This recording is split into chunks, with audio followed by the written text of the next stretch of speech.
Hi, welcome, and thank you for tuning into Kirb Appeal, a limited series celebrating the 30-year history of everyone's favorite little pink hero, Kirby. I am Alex Reynolds, and I am so excited to dive into the Kirby spin-off game, Kirby's Dream Course for the SNES. So without further ado, let's hop on a Warp Star and head back to 1994.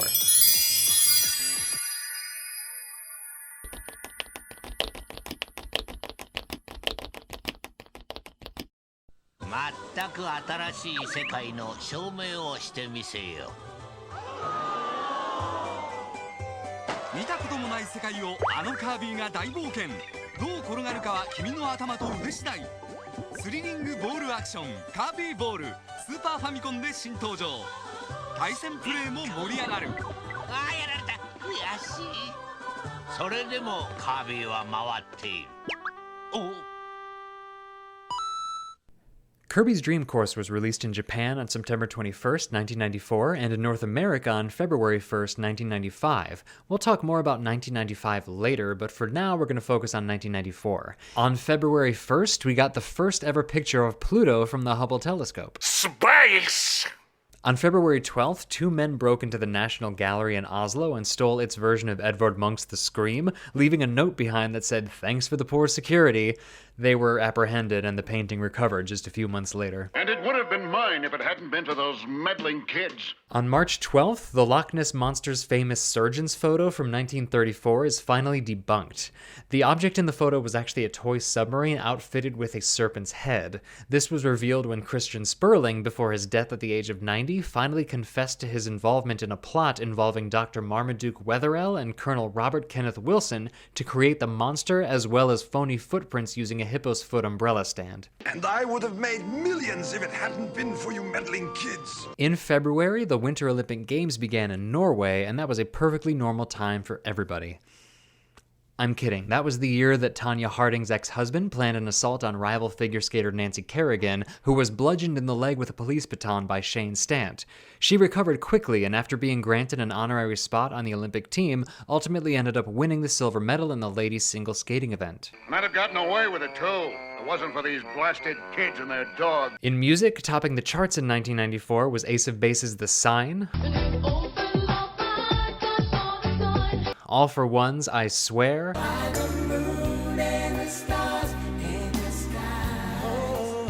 and Boyz II Men's I'll Make Love to You.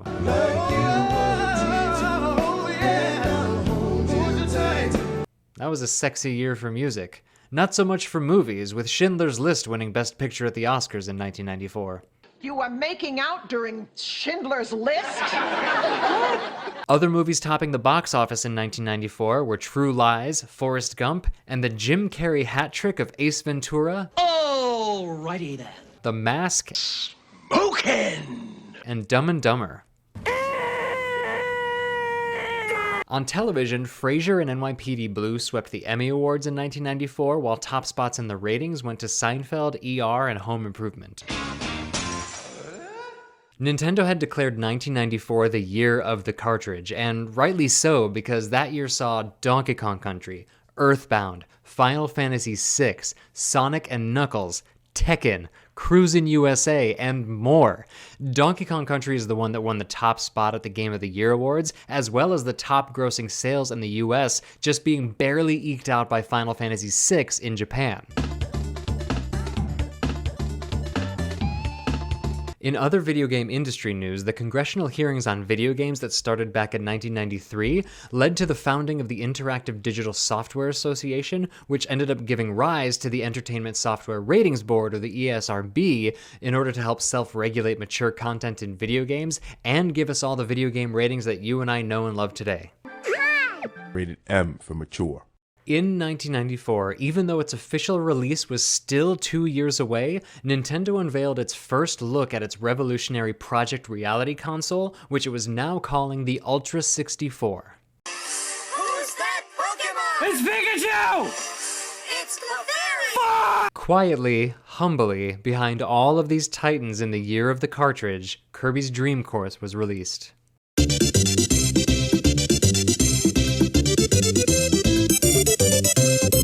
But 1994 is not technically when Kirby's Dream Course was born. In 1992, HAL Laboratory and Nintendo developed a putt-putt game for the SNES called Special T-Shot. The game took place at the Cloud City Country Club. Outrageous. And featured a bouncing red ball that players tried to manipulate through strange courses, wacky obstacles, and outrageous angles to get the ball from the starting point into the hole. Want to hit the blue ball down the hole. Special T-Shot was all lined up to be released as well, going as far as debuting at the 1992 Summer Consumer Electronics Show as part of an extremely 90s presentation of media.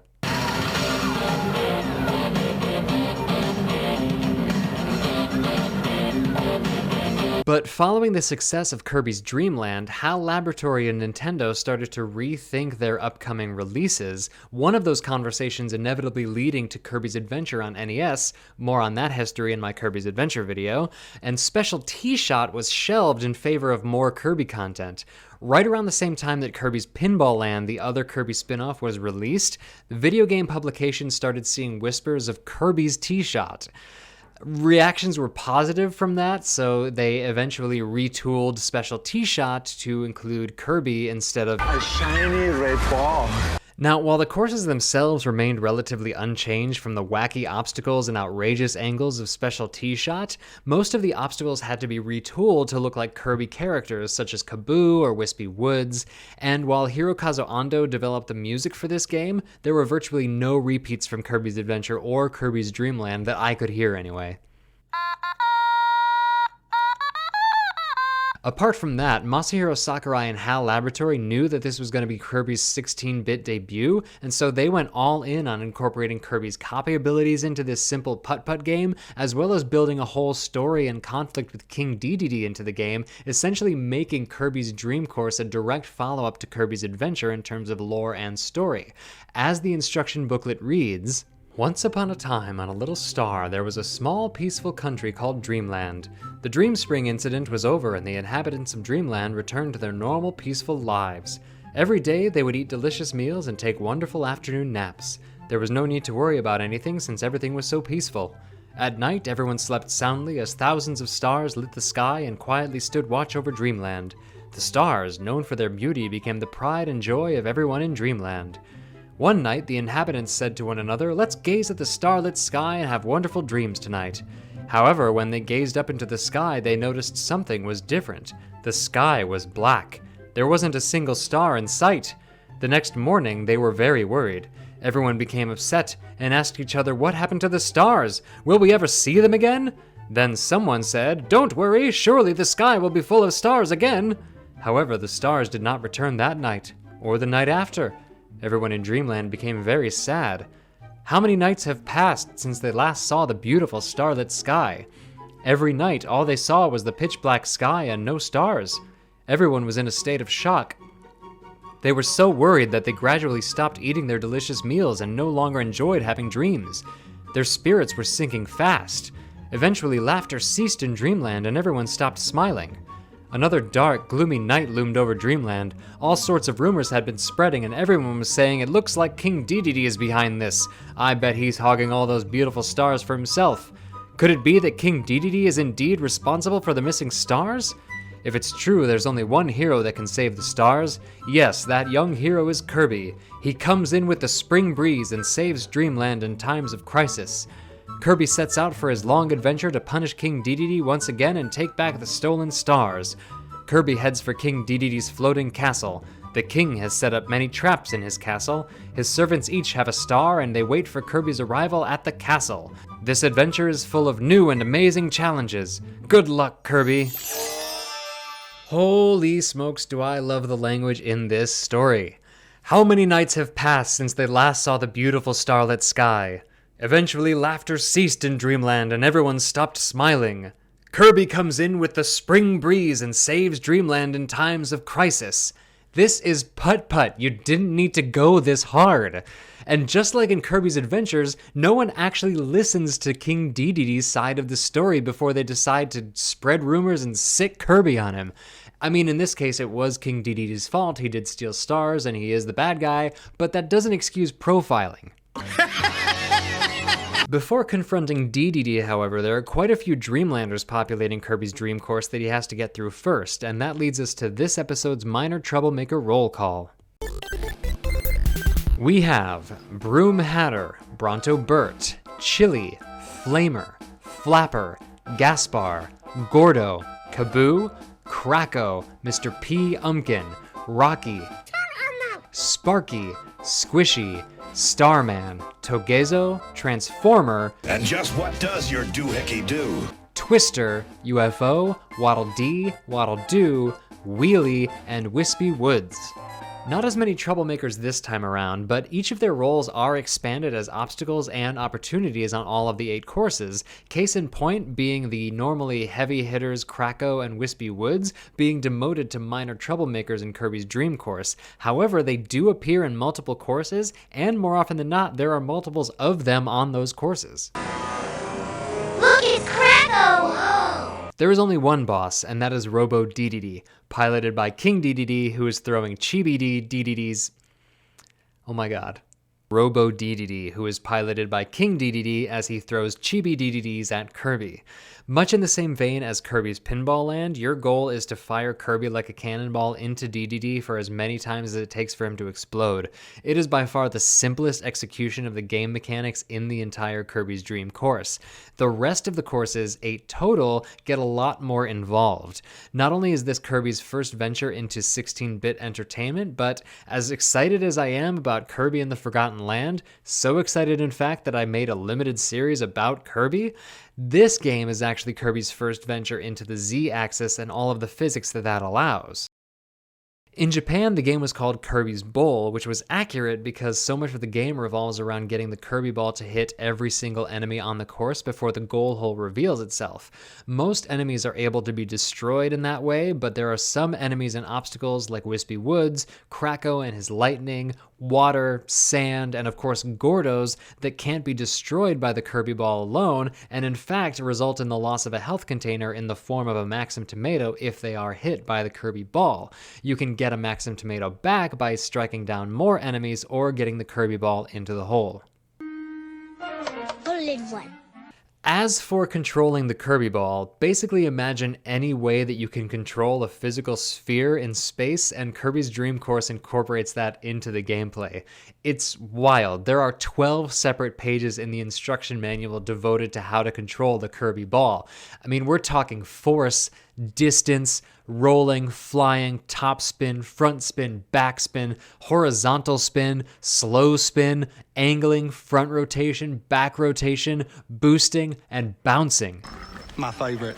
You do get guidelines on the board illustrating mostly where the Kirby ball is going to go, which is really helpful because you don't have to sit there with the instruction booklet open. You can just plug it in and kind of learn as you go.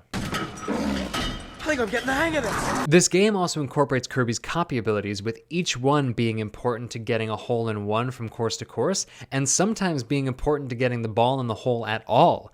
These copy abilities include High Jump, allowing Kirby an extra bounce during any point of your stroke, Fireball, giving Kirby a burst of tremendous speed during your stroke, Needle, which stops Kirby dead in his tracks no matter how fast he's going or whether he's on an incline or not, Parasol, allowing an airborne Kirby a slow and controlled descent to the ground, Spark, which electrifies the Kirby ball and is the only way to plow through Wispy Woods obstacles, Wheel, turning Kirby into a wheel that can skip over water and other obstacles and hops into the air when stopped by a wall or an object, Stone, which turns Kirby into a rock that stays in the spot you transformed but will slowly slide down an incline, Freeze, which allows Kirby to slide across water hazards, Tornado, which turns Kirby into a tornado and allows you to change his direction. I found this next to impossible to control. And last, there's UFO, much like the Kirby Adventure UFO, which turns Kirby into a UFO that you pilot freely for a limited amount of time. Half the fun of the game was figuring out how to use the powers that were being given to me, while the other half of the fun was failing miserably at the ways that the game obviously wanted me to use those powers. I don't know. I'm making this up as I go. Kirby's Dream Course was the first game in the Kirby series to offer a 2-player mode, with each player going through the 8 courses of the game and competing for the highest score. But in introducing us to a 2-player mode, Kirby's Dream Course introduces us to Kirby. Now, Kirby is barely canon, only appearing by name as Kirby in this game. If you remember from my Kirby's Dream Land video, I mentioned how Shigeru Miyamoto from Nintendo thought that Kirby was originally yellow, and that's credited mainly for the existence of Kirby in the first place. His name is a play on the Japanese word for yellow, Kiro, and while yellow versions of Kirby do exist in future games like Kirby and the Amazing Mirror and Super Smash Bros., they're never identified specifically as Kirby outside of Kirby's Dream Course. He only exists for this game. He's like Kirby's weird cousin who came over for the weekend to play putt-putt. Hey, Arnie. Hey. So much went into this game, and I'm so excited about playing it, so let's get to this episode's actual play segment that I call Kirby Your Enthusiasm.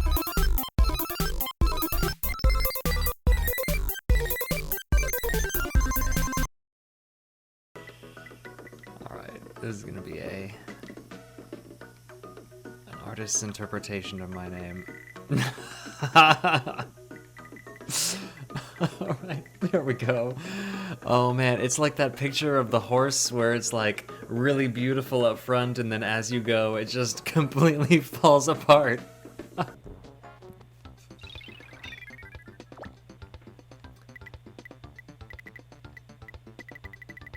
Okay, I don't want to bounce.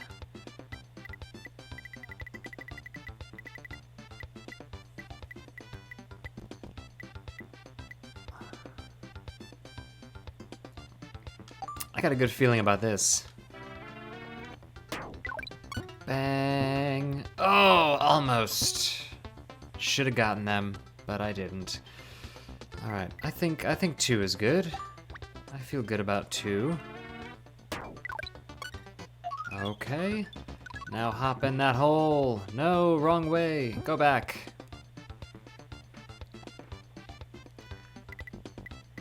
Just right in that hole, if you wouldn't mind.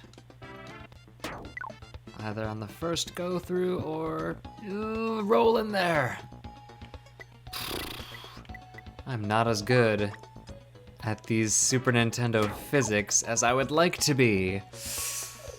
Oh, I'm sorry, Kirby. He seems frustrated with me. Great. Next course. Why did Kirby do that? Why is he sad? He seems sad. All right, we're gonna hit that arrow as hard as we possibly can. Oh, he needs more tomatoes, that's why. He's hungry. Don't worry, Kirb. Get that kaboo. Full tomates. And there's Wispy Woods over there and up there. Maybe a third speed. Oh, come on, get in there. Kirb. I'm so sorry, bud. Just tap it. Tap, tap, tap. Okay. 2 tomates. I need more tomates. Okay, so I'm not supposed to hit Gordo at all. Like, Gordo is bad news for me. So here, we're gonna try some fancy angling now. As hard as we can.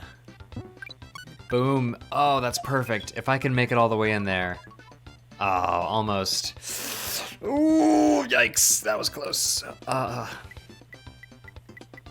Can I make it around Wispy Woods?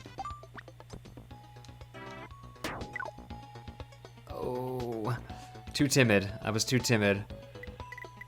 Okay, just a little tap. Just a little tappa. Perfect. Gordo looks adorable, though. Gordo looks like he'd be right at home in Super Mario RPG.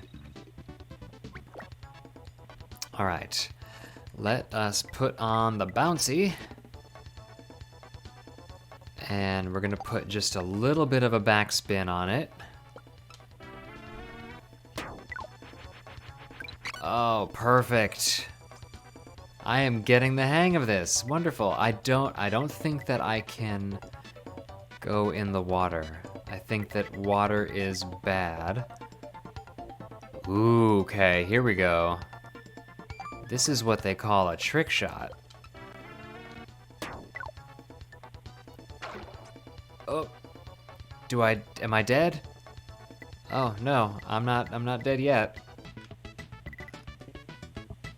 Okay, so I know that there is a way to... there's a way to, like, curve Kirby.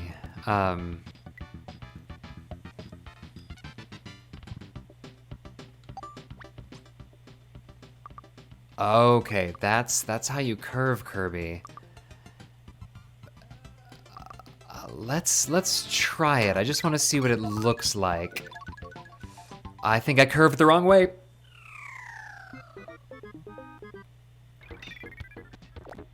Okay. So I am going straight out there, and let's take a look. I have Spark right now, but I know I want Wheelie. I think Wheelie is the power that I want instead, and I think I can get it. Go, buddy.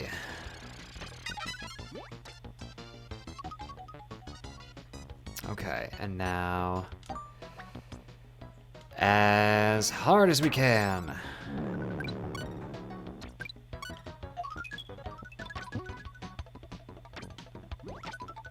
Come on, keep going, just a little bit further.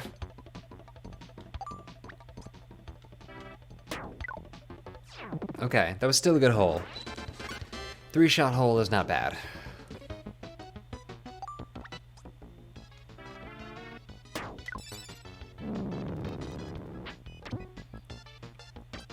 I'm gonna die. I'm gonna die in this one.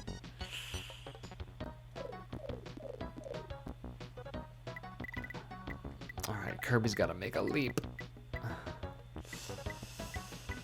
Oh, come on, I can do it. It's a leap of faith. Oh, yes. We did it. We got there.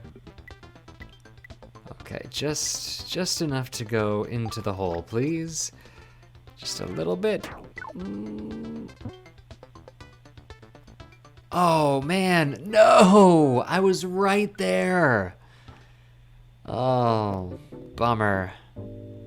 2 holes in. It's alright, that's not a whole lot of progress to lose. But still, to get a game over when I was just sitting on the edge of the cup, devastating.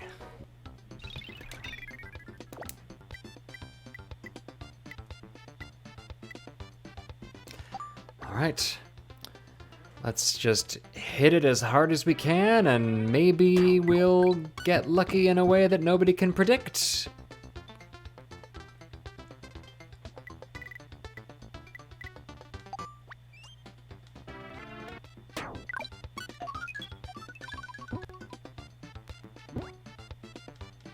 Ooh, almost.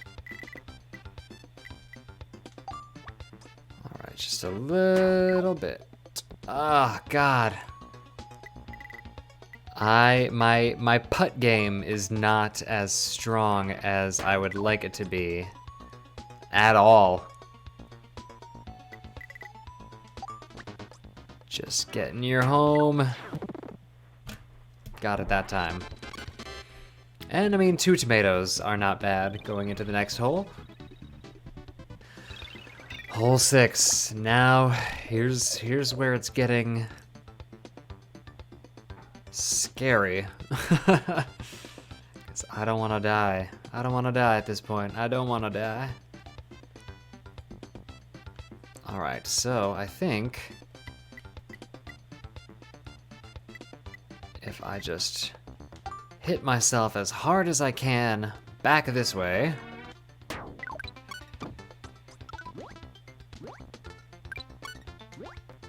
Up we go. Oh no, I just missed him. But it's all right, we can get this. We can get this back. We can get this back. Okay, let's get all the way. Let's go all the way. Get in there. Oh, that's incredible. That's my first hole-in-one! Fireworks! Hooray! 1 up! Beautiful! I needed all of those things to happen. Oh, yes! There we go. Now we are cooking. Shooter McKirby. I love it. Oh, and Chili's here. This is the best day ever. I guess put a forward spin on that.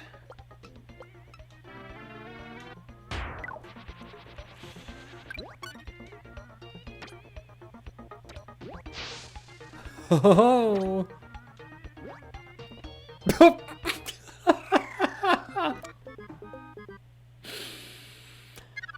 Yeah, okay, I can't choke. I can't choke on hole 6.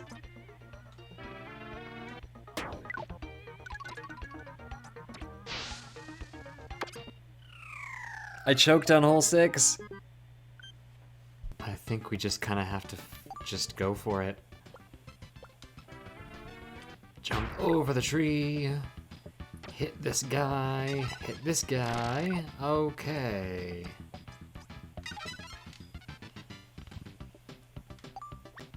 I think this is supposed to be the last hole. I think this is supposed to be fun.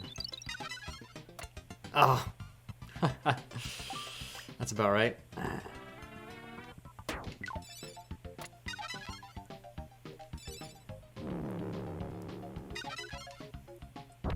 Oh no.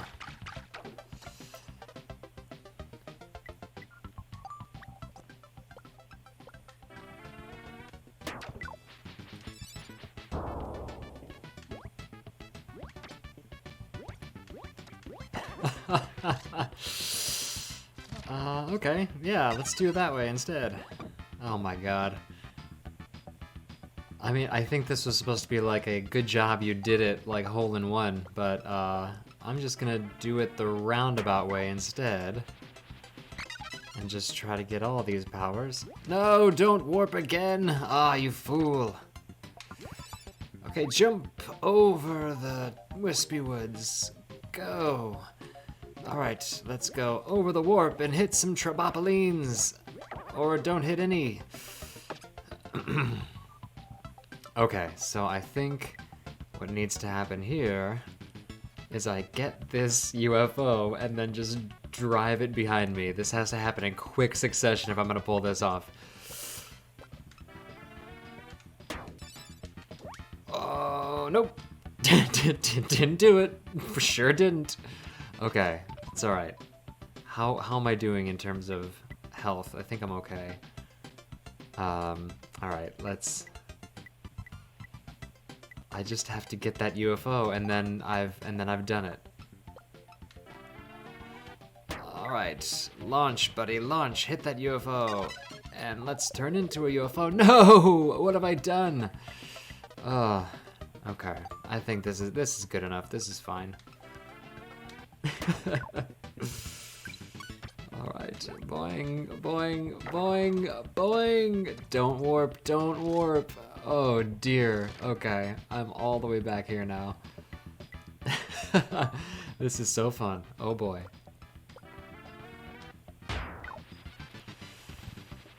Oh, over the wispy woods. Alright, let's just turn into a UFO and drive over there.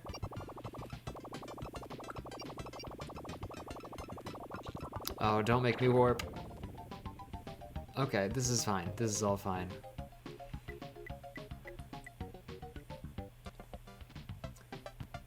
Okay, really? I just have to hit this one guy, so... Ooh, just ever so slightly. There we go. Get in there. No, we are going in that hole. Oh. Oh my goodness, okay. I gotta get in this hole right now. 11 strokes! 11 strokes, but we did it. We did hole 8 on course 8. So, it's fine. It's all fine, because we did it. We made it. Alright, let's do this. How did I do? Those last two, ooh, a whopping 48. How did I rank? What was the best score? Can't imagine it was much higher than that. It was much higher than that. But we're still celebrating. We're still in a great mood. Dead last, yikes.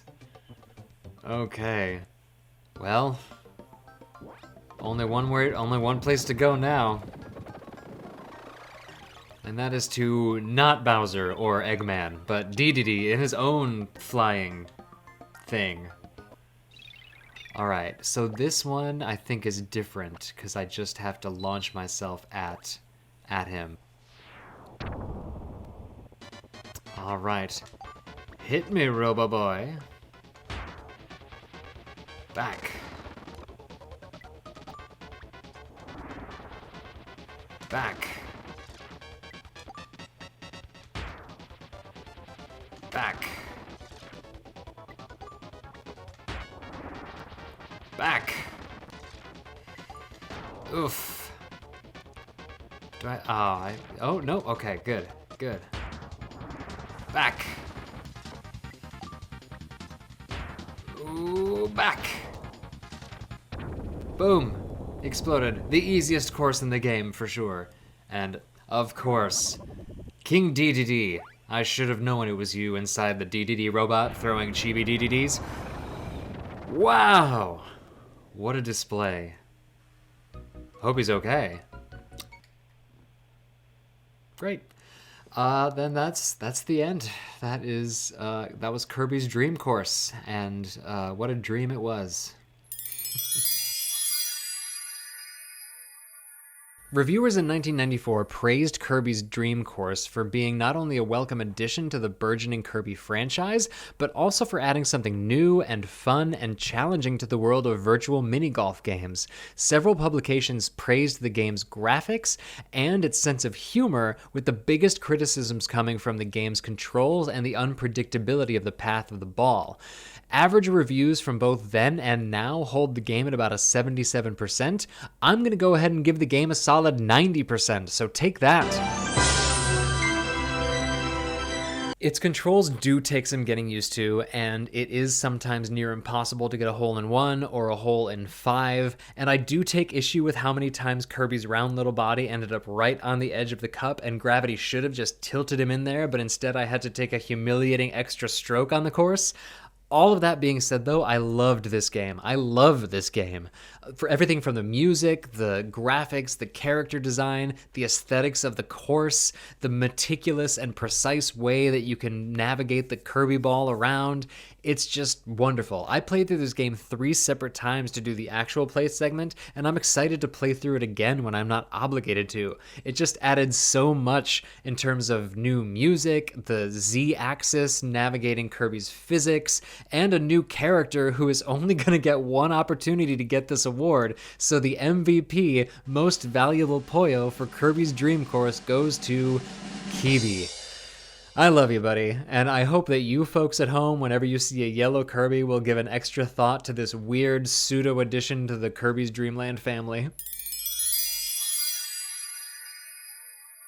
And that is a hole-in-one on this episode of Kirb Appeal. I don't know golf terms, and that is the best I could do. Thank you to Azure Flux for the use of the Kirb Appeal theme song, I Ate All the Snacks. That is off of their album Pocket Boy. You can find a link to their channel as well as all of our sound effects in the description.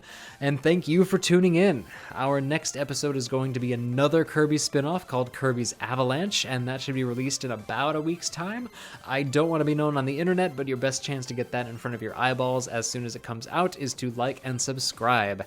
In the meantime, this is Alex Reynolds with Kirb Appeal, reminding you to be kind, be brave, and consume your enemies.